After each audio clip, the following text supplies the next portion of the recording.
Hello, এই তোমরা শুনতে পাচ্ছ? হ্যালো, তোমরা আমার কথা শুনতে পাও?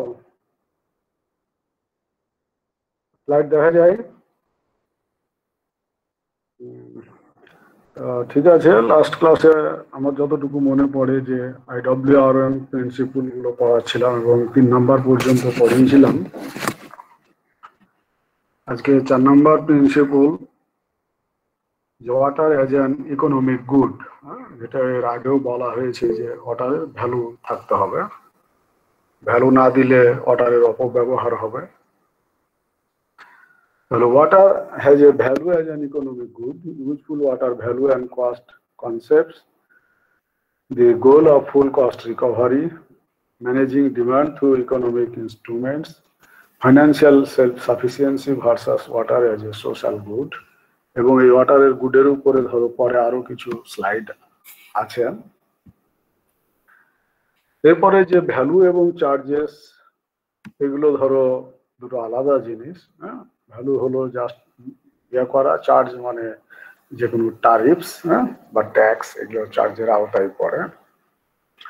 তো ধরো ইন্ট্রিনজিক ভ্যালু বা fundamental value, adjustment for social objectives, net benefits from indirect use, net benefits from return flows, value to users of water, যেটা তোমরা সংক্ষেপে জানো যে পানি সাপ্লাই দিয়ে যারা ওয়াসা এলাকায় থাকে বা সিটি কর্পোরেশন এলাকায় তাদেরকে পানিরও বিল দিতে হয়, বাট আমাদের চুয়েটে ধরো পানির বিল দিতে হয় না। তো এ পর্যন্ত অ্যাডজাস্টমেন্ট ফর সোসাইটাল অবজেক্টিভস থেকে ধরো ওয়াটার ইউজ পর্যন্ত যে ভ্যালু বা ইউজার্সের যে ভ্যালু, সে পর্যন্ত এটা ইকোনমিক ভ্যালু। আর এই ইন্ট্রিনজিক বা ফান্ডামেন্টাল বা বেসিক ভ্যালু বা বলতে পারো যে ক্যাপিটাল ভ্যালু, এগুলো যোগ দিলে হলো ধরো ফুল ভ্যালু। এরপরে যেমন ধরো এরপরে আছে environmental externalities, economic externalities, opportunity cost, capital charge, operation and maintenance cost. তো তোমরা ক্যাপিটাল চার্জ এখনো বোধহয় নাম শুনো নাই, operation and maintenance cost. Capital charge হলো যে মনে করো যে যেমন তোমাদেরকে একটা এক্সাম্পল দিই, যে একটা বিল্ডিং তৈরি করতে ইনিশিয়ালি যে টাকাটা খরচ হবে, দ্যাট ইজ ক্যাপিটাল কস্ট। এরপরে ধরো বিল্ডিংটা হয়ে যাওয়ার পরে during its life time to time বা ইয়ার টু ইয়ার, এই যে বিভিন্ন সময় যে মনে করো যে রিপেয়ার এবং মেনটেন্যান্স কাজগুলো হচ্ছে, তার জন্য মনে করো যে কোনো সময় হয়তো জানালার গ্লাস চেঞ্জ করতে হচ্ছে, কোনো সময় দরজা চেঞ্জ করতে হচ্ছে, কোনো সময় রুমে রং করতে হচ্ছে, এই জাতীয় কাজগুলো হলো অপারেশন অ্যান্ড মেনটেন্যান্স কস্ট। তো এগুলোকে বলা হচ্ছে যে ক্যাপিটাল চার্জ এবং অপারেশন অ্যান্ড মেনটেন্যান্স বলে ফুল সাপ্লাই কস্ট। আর ইকোনমিক এখান থেকে এটা ফুল ইকোনমিক কস্ট। আর যখন এনভায়রনমেন্টাল এক্সটার্নালিটিজ মানে এনভায়রনমেন্টাল এর উপরে যখন ইম্প্যাক্ট সহ যখন ডিসকাস করা হবে, দেন ফুল কস্ট। IWRM ক্যারেক্টারিস্টিক্স, এগুলো তোমাদেরকে আগেই পড়ানো হয়ে গেছে, ফলে এটা সেরকম আর পড়ানোর কিছু নাই। তোমরা এই স্লাইডগুলো একটু দেখে নিও। এরপরে দেখো যে চ্যালেঞ্জেস অফ IWRM। তো যে চ্যালেঞ্জেস অফ IWRM, তাহলে আমরা সোফার IWRM এর উপরে যে ডিসকাশন গুলো করলাম বা করেছি, সেগুলো থেকে আমরা অনেক চ্যালেঞ্জ দেখলাম এবং সেগুলোর অবজেক্টিভ থেকে শুরু করে, তার ইনস্ট্রুমেন্ট থেকে শুরু করে, তার প্রাইস থেকে শুরু করে, তার ইউনিফর্ম ডিস্ট্রিবিউশন থেকে শুরু করে, তার জেন্ডার পার্টিসিপেশন থেকে শুরু করে, তার প্রায়োরিটি থেকে শুরু করে অনেক কিছুই আমরা পড়েছি। ফলে এই জিনিসগুলো সবগুলোই কিন্তু চ্যালেঞ্জের আওতায়, মানে কোনোটার থেকে কম না, মানে সবগুলোকেই আমাদের কনসিডারেশনে এনে কাজ করতে হবে এবং সবগুলোকে যদি আমরা একটা ব্যালেন্সড ওয়েতে যদি সলিউশনে আনতে পারি, then will be succeeded. Otherwise মনে করো যে হয়তো কাঙ্ক্ষিত রেজাল্ট আসবে না, হয়তো পার্সিয়াল রেজাল্ট আসবে, কিন্তু হয়তো কাঙ্ক্ষিত সে গোল ফুলফিল হবে না। এগুলোর মধ্যে যেমন ধরো যে চ্যালেঞ্জেস অফ আইডব্লিউআর এর মধ্যে সিকিউরিং ওয়াটার ফর পিপল, হ্যাঁ, যেটা তোমাদেরকে এর আগেও আমি বলেছি যে হয়তো বিশ্বের অ্যাবাউট 70% লোক হয়তো সাফিসিয়েন্ট ওয়াটার পাচ্ছে না। বা এই গ্রীষ্মকালে আমাদের দেশেও যেমন তোমাদেরকে বলা হয়েছে সিটি কর্পোরেশন এলাকায় ঢাকা বা চট্টগ্রামে যে লোক থাকে তারা পানি পায় না, হয়তো দেখা যাচ্ছে যে দিনের কোনো কোনো সময় কোনো বিল্ডিং এ পানি থাকে না। ফলে রেশনিং করতে হয়। এরপরে ধরো securing water for food production, যেমন এগ্রিকালচার বা গার্ডেনিং যাই বলো, maintenance of healthy ecosystem, flora and ফোনার জন্য পানি রাখা, যেটা তোমাদেরকে এর আগেও বলছি যে কিছু খাল বিল আছে যেগুলো একেবারেই শুকিয়ে যায় বা সাফিসিয়েন্ট ওয়াটার থাকে না। ওয়াটার কোয়ালিটি ইমপ্রুভমেন্ট, কোয়ালিটি বিঘ্নিত হয়। Improved water and related land use planning, তো সেটা এটাও একটা ধরো ওয়াটারের সাথে বেজ করে আমাদের প্ল্যানিংও প্রয়োজন, এবং সেখান থেকে ইভেন ল্যান্ড ইউজ প্ল্যানিং পর্যন্ত আগাতে হবে, যেটা এর আগেও তোমাদেরকে বলা হয়েছে যে বিভিন্ন ফার্টিলাইজার বা পেস্টিসাইড ইউজ করার কারণে কি হচ্ছে, সেখান থেকে পলিউশন গিয়ে আমাদের নদী নালা খাল বিলে পড়তেছে এবং পানিকে পলুট করছে।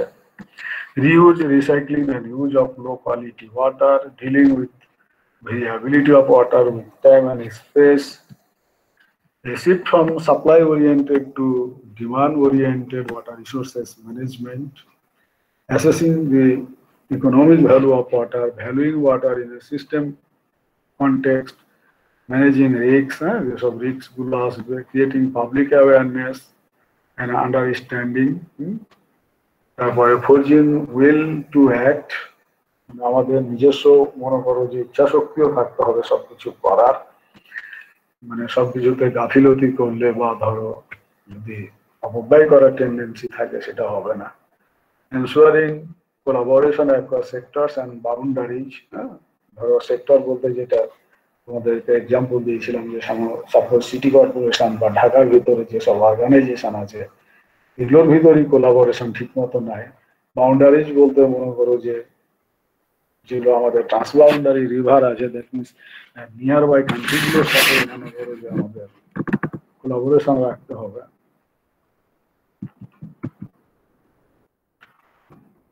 এনাবলিং, আচ্ছা এটা পুরোটাই আগে আমি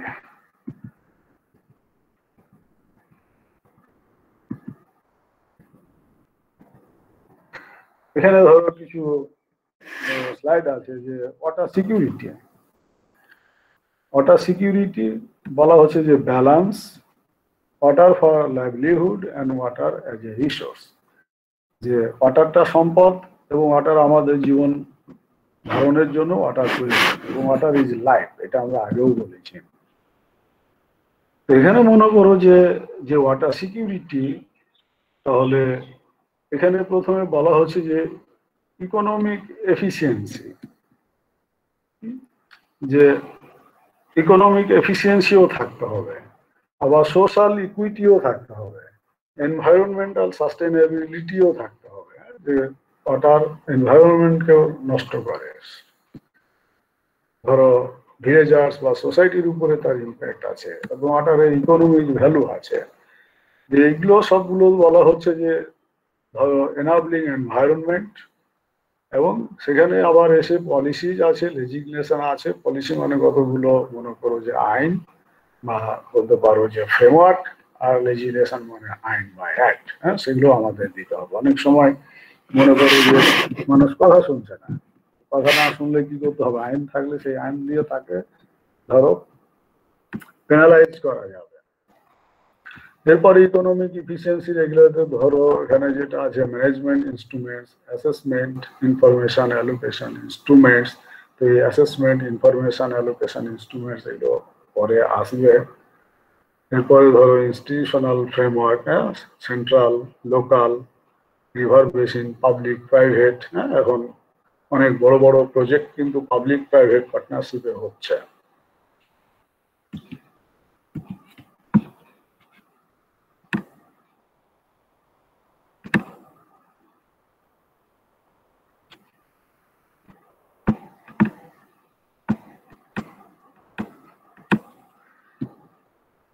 এরপরে ধরো যে এতক্ষণ পর্যন্ত যে জিনিসগুলো তোমাদেরকে বলা হলো সবই থিওরি, স্টিল এখনো যা পড়াবো এগুলোও থিওরি, কিন্তু আমাদের কিছু ধরো ম্যানেজমেন্ট টুলস বা ইনস্ট্রুমেন্ট লাগবে।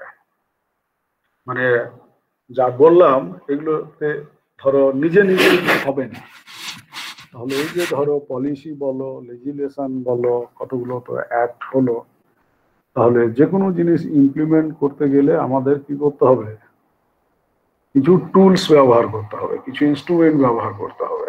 তো সেগুলো ধরো এখন স্পেসিফিক ওয়েতে কতগুলো টার্ম আসবে সেগুলো একটু মনোযোগ দিয়ে শোনো। যেমন tools and methods that enable decision makers to arrive at a compromised choice between alternative actions. যে অনেক মেথডস আছে বা অনেক টুলস আছে যেটা দিয়ে মনে করো যে কোনো একটা কাজ করা যায়। যেমন তোমাদেরকে এক্সাম্পল যদি দিই, তোমাদেরকে যেটা পড়াইলাম প্রেসিপিটেশন চ্যাপ্টারে, যে আমরা অ্যাভারেজিং প্রেসিপিটেশন, ওখানে আমরা তিনটা মেথড ডিসকাস করেছি, arithmetic mean method, Thiessen polygon method এবং আইসোহেটাল মেথড। এবং তিনটা মেথডেরই কাজ হলো অ্যাভারেজ প্রেসিপিটেশন বের করা। এখন মেথড টু মেথড অ্যাকুরেসির কিছু বেশ কম আছে, সেগুলো ধরো ডিসকাস করা হয়েছে, কিন্তু রেজাল্ট টু সাম এক্সটেন্ট বা অ্যাকুরেসি আমরা তিনটা মেথডই পাই। কোনোটা মনে করো যে খুব ইজি সলভ করা যায়, কোনোটা একটু সময় সাপেক্ষ ব্যাপার। তো এখানেও মনে করো যে কোনো একটা জিনিস হয়তো অনেকগুলো মেথড দিয়ে বা অনেকগুলো টুলস দিয়ে ধরো করা সম্ভব, কিন্তু সেখানে আমাদের ইকোনমিক ওয়েতে টার্গেট অ্যাচিভ করার মতো ওয়েতে আমাদের আগাতে হবে, এবং সেক্ষেত্রে যে মেথড সুইটেবল হবে দ্যাট মেথড ইজ বলতে পারো যে ফাইনাল। দ্যাট মিনস আমাদের মেথডগুলো নিয়েও হয়তো তার এফিসিয়েন্সির বিষয়গুলো যেহেতু আছে সেটা আসতে হবে। আর একটা হলো যে কোনো মেথড চুজ করার আগে বলতে পারো যে financial capacity is important, that means economy. টাকা যদি না থাকে, মনে করো যে এমন একটা মেথড হিউজ টাকা প্রয়োজন, কিন্তু সেটা অ্যাপ্লাই করে কাজ করতে গেলে ঠিক আছে যে আমরা খুব ভালো একটা কিছু পাচ্ছি, কিন্তু সেই পরিমাণ টাকা মনে করো যে ইনভেস্ট করার মনে করো ক্যাপাসিটি নাই, তখন লোয়ার ভার্সনে যাও, দিয়ে সেখান থেকেও একটা কিন্তু আন্দাজ পাওয়া যায়। These compromise choices should be based on every policy, available resources, environmental impacts, and the social and economic consequences. A wide range of quantitative and qualitative models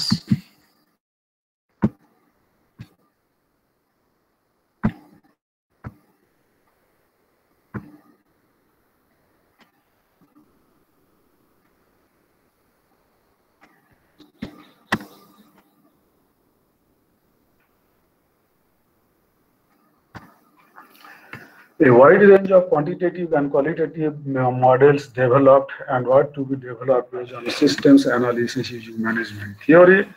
এবং আমরা যখন ধরো ইন্ট্রোডাকশন চ্যাপ্টারে বিভিন্ন মডেলগুলো ডিসকাস করেছি, সেখানে তোমরা দেখেছো যে অনেক ধরনের মডেল আছে।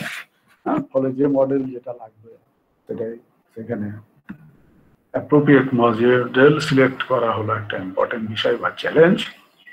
These analytical approaches combined with the knowledge of economics, hydrology, hydraulics, environmental sciences, sociology, and other disciplines pertinent to the problem in question are used to define and evaluate alternative water management plans and implementation schemes. Now, water resources assessment, availability and demand. যে আমাদের কি পরিমাণ resource আছে আর আমাদের demand কতটুকু, এখানে ধরো কতগুলো গাইডলাইন আছে। তার মধ্যে যেমন the importance of water resources assessment, the need for a water resources knowledge base, objective of water resources assessment, demand as a function of user behavior, and preferences তোমরা ডিমান্ড অ্যানালিসিস হয়তো water supply কোর্সে পড়েছো, তোমাদের সম্ভবত হয় 3-1 বা 3-2তেই water supply course থাকার কথা ছিল। তোমরা সেখানে কিভাবে ডিমান্ড অ্যানালিসিস করে সেগুলো তোমরা পড়েছো। The importance of monitoring and gauging systems, environmental impact assessment, risk assessment tools, risk management, the precautionary principles. Now, communication and information system, এটা মনে করো যে nowadays বলতে পারো যে modern এরাতে this tool is very effective। এবং তোমরা তোমাদেরকে যদি সংক্ষেপে এটার এক্সাম্পল দেওয়া যায়, তোমরা এখন রোবটের নাম শুনেছ, এবং তোমরা পেপার পত্রিকা পড়ে থাকলে খেয়াল করবে যে রোবট বিভিন্ন মার্কেটে ব্যবহার হচ্ছে, সে মানুষের কাজ করছে, সে ম্যাটেরিয়ালস ধরো সে বলতে পারো যে র্যাক গুলোতে সাজায় রাখতেছে, কোথায় কোনটা পড়তেছে সেই ইনস্ট্রাকশন দিচ্ছে। ফলে এমনও হচ্ছে যে সেই রোবট মনে করো যে ইউজ হচ্ছে সাপোজ আমেরিকাতে, but that robot is control from China বা কোরিয়া। তার মানে টুলস বা কমিউনিকেশন বা ইনফরমেশন কত ইমপ্রুভড, এবং এতে করে অনেকেই ধারণা করছে যে অদূর ভবিষ্যতে মানুষকে রোবটের সাথে চ্যালেঞ্জ দেওয়ার মতো জ্ঞান আহরণ করে আগাইতে হবে, নাহলে অনেক লোকের কি হয়ে যাবে, ধরো চাকরি থাকবে না ইন ফিউচার। এবং এই যে ফোর্থ ইন্ডাস্ট্রিয়াল যে রিভলিউশন চলতেছে, সেটাই কিন্তু বলতে পারো যে এই ইনফরমেশন ম্যানেজমেন্ট ইনফরমেশন সেগুলোকে কাজে লাগিয়ে কিন্তু আগাচ্ছে। Communication for enhancement of stakeholders involvement, information needs for stakeholders involvement, stakeholders communication strategies, openness and transparency, international exchange of information, water allocation and conflict regulation, যেমন ধরো ট্রান্সবাউন্ডারি কান্ট্রিগুলোর ভিতরে এটা বেশি important, even within the country বিভিন্ন অর্গানাইজেশনের মধ্যেও বলতে পারো যে ইম্পর্টেন্ট। যেমন মনে করো যে water allocation and conflict regulation, মনে করো যে একটা দেশেই ইরিগেশন ডিপার্টমেন্ট আছে, একটা দেশেই মিউনিসিপাল ওয়াটার সাপ্লাই ওয়াসা আছে, তো ওয়াসা বলতেছে আমার এই পরিমাণ পানি লাগবে, এগ্রিকালচার ডিপার্টমেন্ট বলতেছে বা আমার এই পরিমাণ পানি লাগবে, কিন্তু পানি আছে অল্প, then we have to go for conflict regulation and বলতে পারো যে সাস্টেইনেবল অ্যালোকেশন বা এফিসিয়েন্ট অ্যালোকেশন। তো সেগুলো তখন নিজেদের ভিতরে আলাপ করে ধরো প্রায়োরিটি করে কম্প্রোমাইজ বেসিসে সেগুলো সলভ করতে হবে। So issues in allocation এর ভিতরে আছে ধরো আসবে allocation by market based instruments using valuation to resolve conflicts, regulation of upstream downstream conflicts, যেটা হয়তো ট্রান্সবাউন্ডারি কান্ট্রির ক্ষেত্রে প্রযোজ্য বা রিভারের ক্ষেত্রে, conflict management techniques, valuation by conflict resolution methods, valuation research on environmental benefits.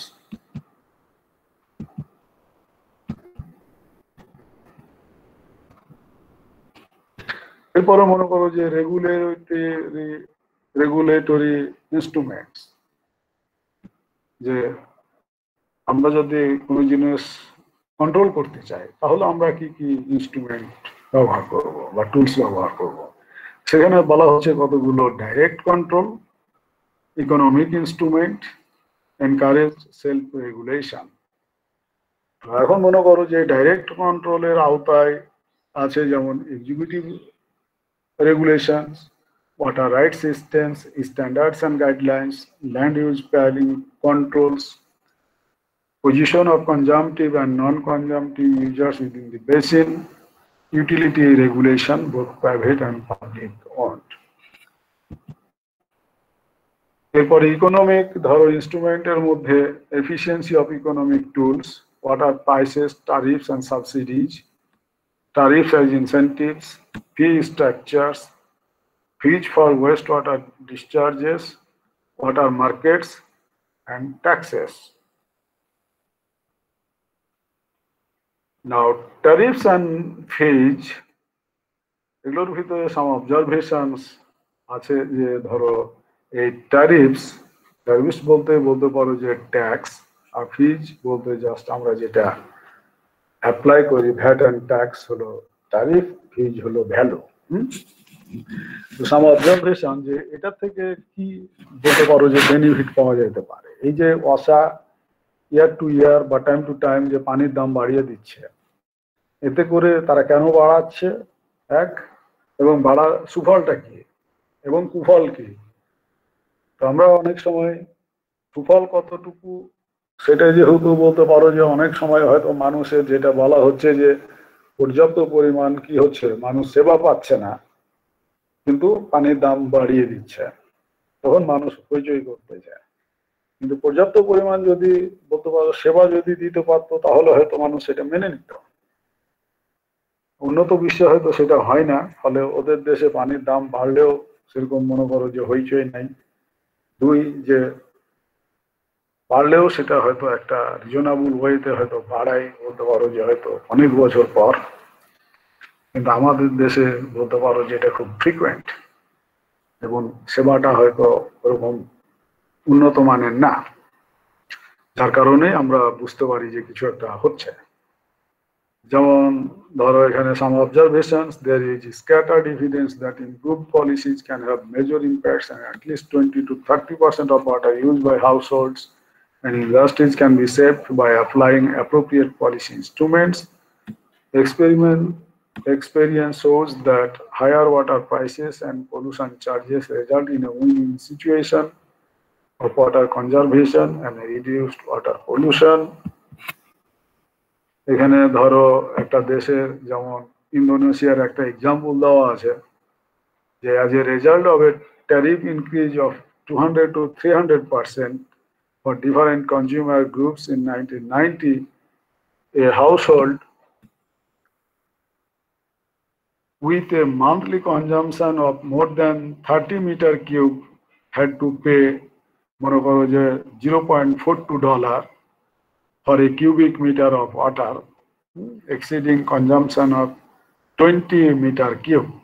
বলা হয়েছে যে 20 মিটার কিউবের উপরে যদি পানি যায় তাহলে মনে করো যে তাদেরকে এই পার মিটার কিউবে এই 0.2 করে অ্যাডিশনাল কস্ট দিতে হবে ইনস্টেড অফ 0.015। মানে দাম ছিল $0.15 পার মিটার কিউব ওয়াটারের, কিন্তু সেটা 20 মিটার কিউব পর্যন্ত দিস প্রাইস ইজ লিমিটেড বা ইফেক্টিভ।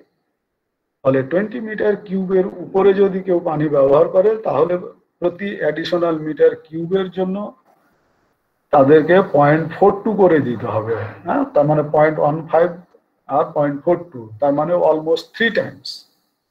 কিন্তু এখানেও আবার দিয়েছে যে 30 মিটার কিউব আর একটা ধরো এম্বার্গো দিয়েছে।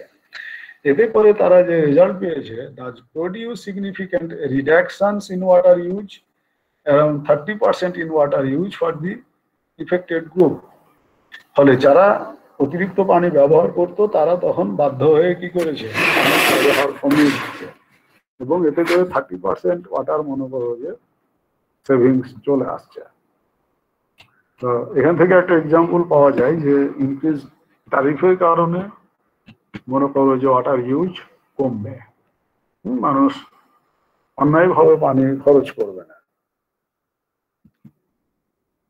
Now encourage self-regulation, guidelines and information. There are technological advances towards sustainability, research and development in technology assessment, technology choices, যে কথাগুলো তোমাদেরকে একটু আগেই বললাম যে আমাদের অ্যাভেলেবল ইনস্ট্রুমেন্ট আছে বা মেথড আছে বা টুলস আছে বা টেকনোলজি আছে, নাও আমরা কোনটা সিলেক্ট করব সেটা হলো যে it depends on project objectives, it depends on efficiency, and finally it depends on money. Now ধরো কনজারভেশন, যে আমাদেরকে কনজার্ভ করতে হবে, প্রিজার্ভ করতে হবে। এই কনজারভেশনের আওতায়, সংরক্ষণের আওতায় কতগুলো ধরো টেক্সট বা টার্ম আছে, সেগুলো একটু শুনো। The era of big water schemes is ending. Also, costs are increasing in real terms. The environmental and social consequences are considerable, and there are big questions about efficiency. City authorities should make efforts to reduce the water loss in the distribution system by 10 to 20%. এবং প্রায় শুনে থাকবো যে আমাদের দেশের মানে পানি leak হয়ে পানি খরচ বেশি হয়ে যাচ্ছে, ওয়েস্ট বেশি হয়ে যাচ্ছে। দ্যাট মিনস আমাদের ওয়েস্ট কমাতে হবে। The leaks should be prioritized according to the cost benefit of fixing them, for the value of saving water compares the cost of repairs with the marginal cost of water. A substantial benefit becomes evident when the cost per liter of saving leakage is compared with the investment necessary to develop new sources of water. Providing new capacity typically costs 2 to 4 times as much as leakage reduction. Industrial water recycling has also proved to be an effective conservation measure. এই যে মনে করো এখন বড় বড় project গুলোতে বা দেশে, আমাদের দেশেও চেষ্টা করা হচ্ছে যে ইটিপি বা ডব্লিউটিপি, ওয়েস্ট ট্রিটমেন্ট প্লান্ট বসাতে হবে। এতে করে যেন আমাদের নদী নালাগুলো যেন পলিউট না হয়, এক আবার সেই ওয়াটার আমরা যেন রিসাইকেল করতে পারি। সেটা মনে করো যে খাবার পারপাসে না হলেও অ্যাটলিস্ট আমাদের যে গার্ডেনিং আছে বা কারওয়াশ আছে বা হাউসহোল্ড কিছু কাজ আছে, সেগুলোর ক্ষেত্রে যেন ব্যবহার করা যায়, বা ইরিগেশনেও যেন ব্যবহার করা যায়। In Japan and Western Germany, total industrial water use has not risen in more than 2 decades, despite a large increase in the number of factories. American street makers, which once consumed 280 tons of water for every ton of steel made, now use only 14 tons of new water. The rest is recycled. এখানে একটা example দেওয়া হয়েছে যে আমেরিকার কোনো একটা company মনে করো যে যেখানে 280 টন ফ্রেশ ওয়াটার ইউজ করতো, তারা এখন মনে করো যে তাদের ইন্ডাস্ট্রি থেকে যে ওয়েস্ট ওয়াটার যেটা বের হচ্ছে, সেই ওয়েস্ট ওয়াটার রিসাইকেল করে সেটাকে রিইউজ করতেছে, এবং এতে করে তার মাত্র নতুন ওয়াটার লাগতেছে 14 টন। তার মানে 280 মাইনাস 14 মানে 266 টন রিসাইকেলড ওয়াটারই ইউজ করতেছে। One of the primary areas for water savings in the commercial and the industrial sectors is cooling water. Of all industrial water use, cooling water needs account for more than half. Replacement of ones through cooling processes with recirculating systems has been shown to provide some of the largest water savings and the most rapid investment payback.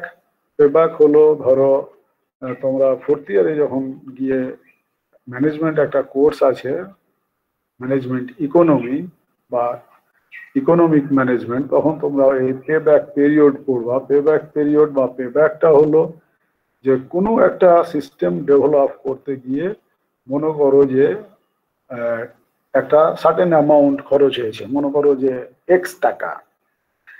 এখন এই x টাকাটা মনে করো যে এটার ব্যবহার থেকে বা সেটার থেকে বলতে পারো যে আর্নিংস হবে। এই আর্নিংস গুলো যোগ করতে করতে হয়তো দেখা গেল যে 10 বছর পরে এই এক্স টাকাটা মনে করো যে উঠে আসলো। এই 10 ইয়ার্সটা হলো পেব্যাক টাইম। এরপরে যদি প্রজেক্ট লাইফ ধরো আরো 15 বছর 20 বছর থেকে থাকে, তাহলে বাকি সময়গুলোতে সেখান থেকে মনে করো যে বেনিফিট আসতে থাকবে। তো that is payback. Often cooling water is uncontaminated and can be reused for landscape irrigation, cleanup and other purposes. Now, conservation in urban centers, conservation and water use of wastewater for non-potable use in agriculture or for industrial cooling represents a potential to be explored as a viable substitute for treated and potable water. Use, recycling and reuse.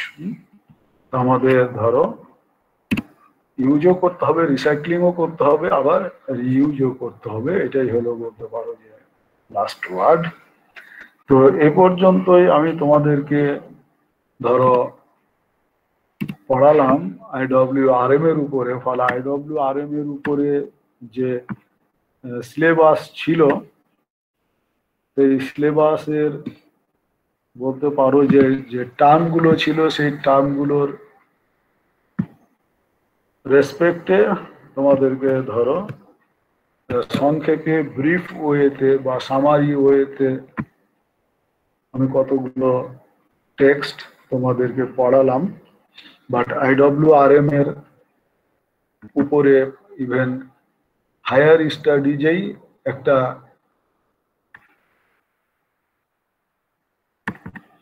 পুরো course আছে। হ্যাঁ, higher studies মানে masters degree লেভেলেই মনে করো যে course আছে। ফলে এটা পড়াইতে গেলে আরো অনেক পড়ানো যাবে। বা তোমরা ভবিষ্যতে যারা হায়ার স্টাডিজ করবে, যদি কেউ IWRM কোর্স নাও, সেটা তোমরা পড়বে, তখন অনেক কিছুই করতে পারবে। আবার এখনো তোমরা যদি মনে করো যে কেউ মনে করো যে তোমাদের অতিরিক্ত কিছু জানার প্রয়োজন, তাহলে IWRM লিখে নেটে সার্চ দিলেও অনেক ডকুমেন্টস তোমরা পাবে। PDF ফরম্যাটে বা টেক্সট ফরম্যাটে অনেক ডকুমেন্টস পাবে। তো আমি তোমাদেরকে এতটুকুই পড়ালাম, এবং আমি গত বছর যা পড়িয়েছিলাম সেই পরিমাণ পড়ানো আমার হয়ে গেছে। অতএব আজকেই তোমাদের সাথে আমার লাস্ট ক্লাস। তোমরা ভালো মতো এগুলো পড়িও, আর আমি দেখি কোনো এক সময় তোমাদের কাছে দু একটা অ্যাসাইনমেন্ট পাঠিয়ে দিব। হ্যাঁ, অন্তত দু একটা অ্যাসাইনমেন্ট তোমাদের দিয়ে রাখি। মানে পরীক্ষা কোন মোডে কোন দিকে কি অবস্থায় হয় জানি না, অন্তত দু একটা অ্যাসাইনমেন্ট দেখি হয়তো আমি দিয়ে দেবো এক সময়। তোমাদের ইমেল মাঝে মধ্যে চেক করিও, পেয়ে যাওয়া এই উইকের মধ্যে। তো ঠিক আছে, তোমাদের যদি IWRM এর উপরে কোনো কোশ্চেন থাকে তো বলো, এখনো কিছু সময় আছে।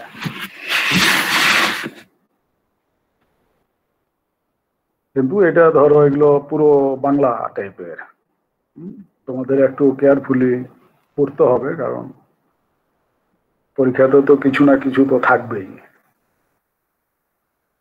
তখন যেন তোমরা লিখতে পারো। তো কারো কোনো কোশ্চেন আছে?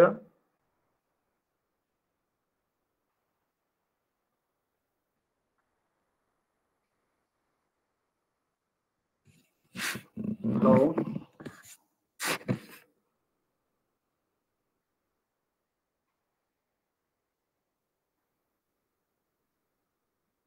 বলতেছি তোমাদের কারো কি কোনো কোশ্চেন আছে?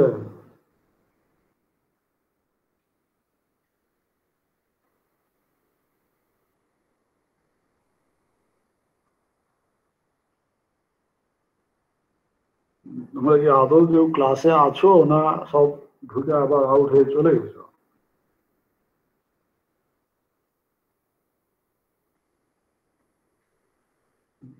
ঠিক আছে, তোমরা লগ আউট করো।